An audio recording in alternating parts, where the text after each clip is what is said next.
Good day everyone, my name is Dagum from BSECE3C, and in this video I will show you the ECE23 performance task number 5, and my ID number is 2018-4643-8. In this video I will show you the differential how the differential quadrature phase shift keying or the TQPSK operates, and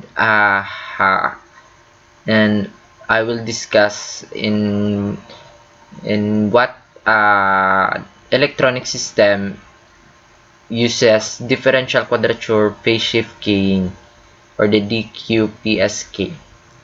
Here is a differential quadrature phase shift keying or the DQPSK is a 4-level modulation format. Two orthogonal phases of the same optical carrier are used to double the spectral efficiency by transmitting 2 bits at a time. This is done by converting 2 incoming electrical data streams into a 4-phase optical data signal. Here is the typical DQPSK transmission system configuration. A typical DPQSK transmission scheme is shown in this figure. The incoming data streams U, V are pre-coded in the precorder, then it will send to the DQPSK transmitter. Then after that transmission, the DQPSK receiver decorrelates the phase shifted signal to the output signal R and S, which should be equivalent to the incoming U and V. Here is the transmitting of the DQPSK optical data.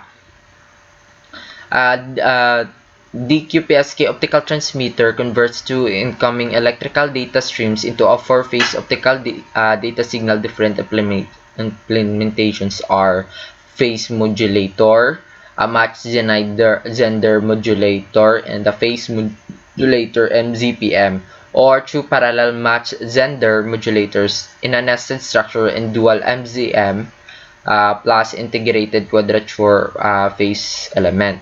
The implementation of SFH optical DQPSK transmitters is based on the dual MZM approach. Details of the other DQPSK implementations can be found in the reference 1.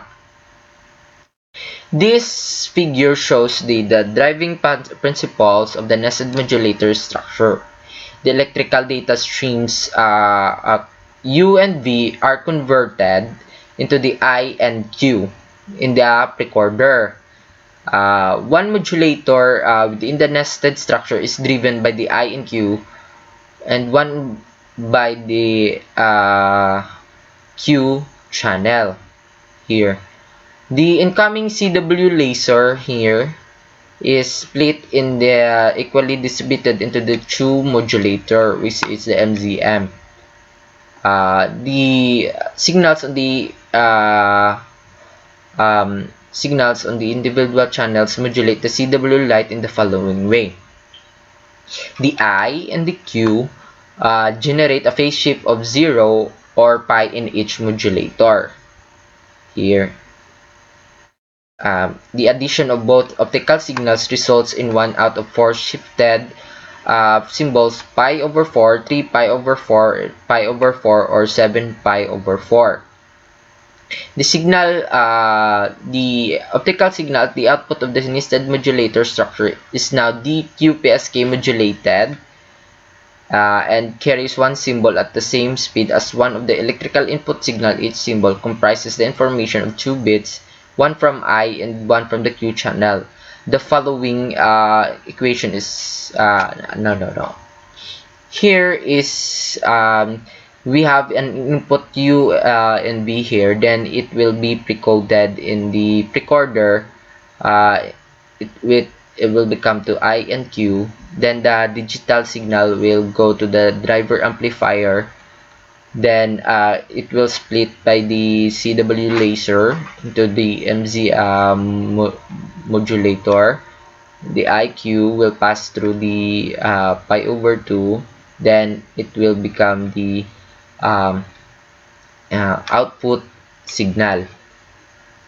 It will go to the receiver, or the receiving the QPSK optical data. Here is the it uses ASK is done by using a single photodiode. Here it will in this receiver. The demodulation of the QPSK signals are more complex. For detecting the phase change which is imposed onto the optical carrier, is dual match Zehnder interferometer is used to convert the phased changes to electrical signals.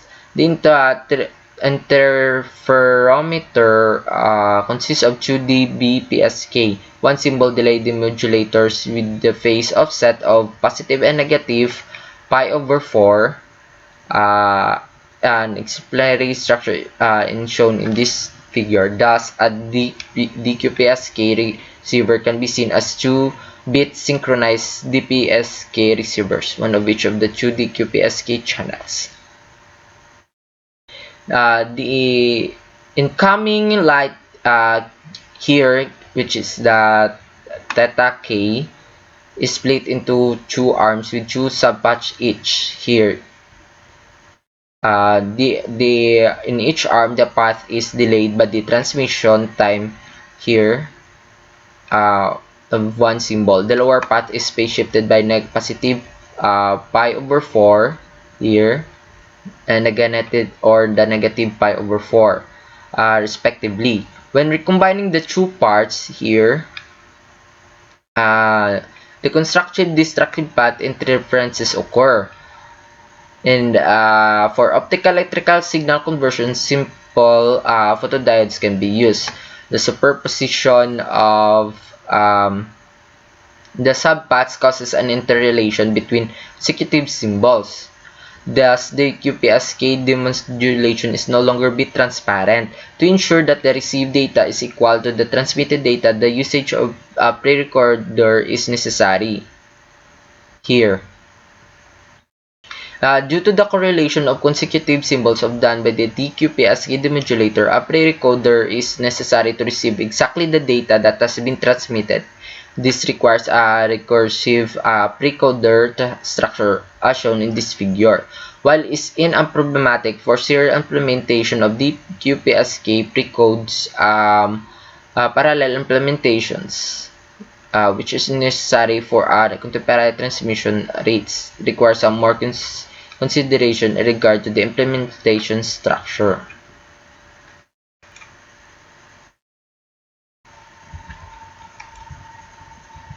Here is the difference. DQPSK uses a two constellation offset by a given amount. In this case, pi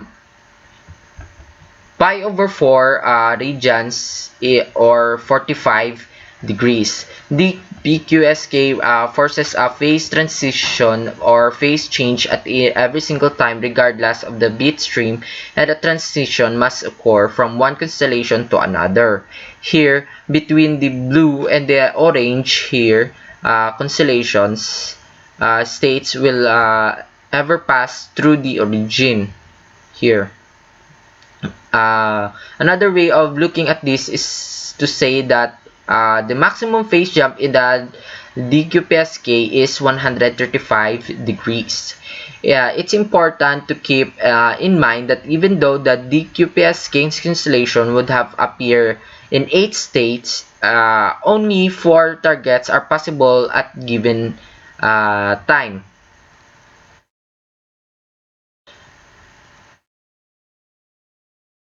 Here is so that the true plot or bitrate of the QPSK is the same as the normal QPSK. Here is the QPSK versus the pi over 4 DQPSK. Comparing actual constellation diagrams, we can clearly see how the use of differential phase shift keying also avoids transitions through or near the origin.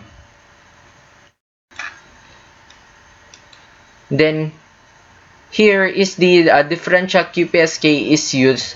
There are a number of applications that uses differential QPSK A well-known of it is the Bluetooth and DPQSK, or the DQPSK is also used in some RFID applications as well. Again, the differential quadrature phase shift keying, or the DQPSK, is shift keying, which modulation techniques in which the carrier can assume one of four phases. Each change of phase or symbol representing two bits, the bit combinations being 00, 01, 11, and 10. Consequently, the data streams can carry 2 bits at a time. Using this technique, the phase transition across the origin is avoided. That's all. Thank you.